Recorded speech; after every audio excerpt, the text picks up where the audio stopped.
Just hours ago, a federal grand jury delivered the most significant verdict yet to come out of the Justice Department's vast investigation of the January 6th riot.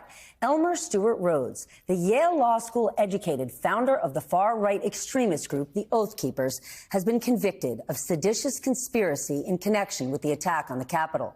The government argued Rhodes tried to keep former President Trump in power with a plot that began soon after the 2020 election. Rhodes' top lieutenant, Kelly Meggs, was also found guilty of the same charge. Both are facing as much as 20 years in prison.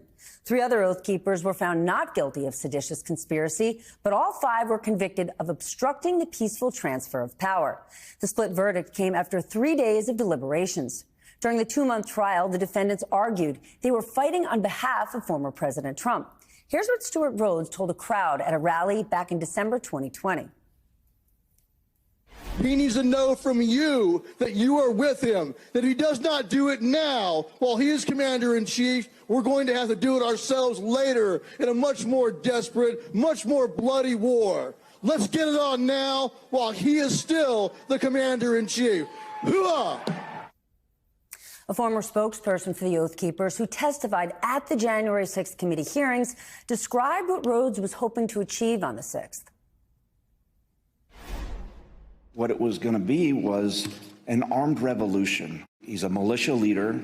He had these grand visions of being a paramilitary leader, and the Insurrection Act would have given him a path forward with that. Jason Van Tatenhove, that man right there, joins us in just a few minutes. As the Department of Justice continues its prosecution of January 6th cases, the House committee is hearing from even more key witnesses. The New York Times was first to report that former Secret Service agent and Trump White House aide Tony Ornato appeared today before the committee. Ornato was serving as Deputy Chief of Staff on January 6th. Another former Trump aide, Cassidy Hutchinson, told the committee Ornato told her Trump lunged toward another Secret Service agent who refused to let Trump join the mob at the Capitol. Tony described him as being irate. The president said something to the effect of, "I'm the effing president, take me up to the Capitol now." To which Bobby responded, "Sir, we have to go back to the West Wing." The president reached up towards the front of the vehicle to grab at the steering wheel.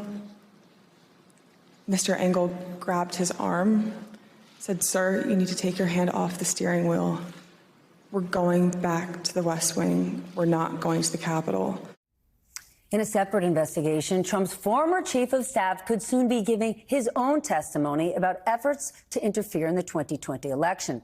South Carolina's Supreme Court today ordered Mark Meadows to appear before a grand jury investigating attempts to overturn Joe Biden's victory in Georgia. And as all that is happening, we cannot ignore the newest controversy surrounding the former president. The 2 Republican leaders on the Hill, Kevin McCarthy and Mitch McConnell, have finally weighed in and said something about Trump's dinner last week with anti-Semite what are we calling him now? Kanye West, and white supremacist Nick Fuentes. I don't think anybody should be spending any time with Nick Fuentes. He has no place in this Republican Party. Let me just say that there is no room in the Republican Party for anti-Semitism or white supremacy. And anyone meeting with people advocating that point of view, in my judgment, are highly unlikely to ever be elected President of the United States.